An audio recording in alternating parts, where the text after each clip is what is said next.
ষাটোর্ধ্ব আলতাফ হোসেন সেই ৩০ বছর আগে টাইফয়েড জ্বরে আক্রান্ত হয়ে হারিয়েছেন দুই চোখের দৃষ্টি। সেই থেকে অন্ধকারই তার চিরসঙ্গী। চোখে আলো নেই, তবে পেটে রয়ে গেছে ক্ষুধা। তাই সংসারের দায় মেটাতে প্রতিদিন সকাল থেকে রাত অবধি লড়াই করে যাচ্ছেন বয়োবৃদ্ধ এই মানুষটি।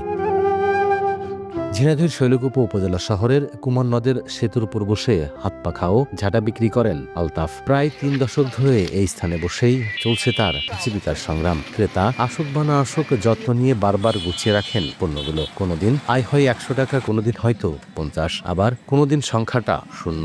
স্ত্রী আর অনার্স পড়ুয়া এক মেয়েকে নিয়ে খেয়ে না খেয়েই কাটছে তার দিন। ছোটকালের থেকেই যাই হোক, বিয়ে শাদী করার পরের থেকেই বাল বাচ্চা হওয়ার পরেই গরু ব্যবসাটা করতাম, চাষাবাদ করতাম। তারপরে গরু এই চোখ নষ্ট, এখন অসুখা চোখ নষ্ট হয়ে গেল। আমি যে এই সপ্তাহ করে কমা খাই। এলাকার প্রায় সকলের কাছেই পরিচিত আলতাফের মুখ। যত ঝড়ঝপটা বয়ে যাক জীবনে, তবুও কখনো কারো কাছে হাত পাতেননি বয়োবৃদ্ধ এই মানুষটি। ১৫ বছর ধরে দেখছি ব্যবসা করে। মানে কারো কাছে ভিক্ষা বা সাহায্য চায় না, যদি কেউ দেয় তাহলে উনি গ্রহণ করে।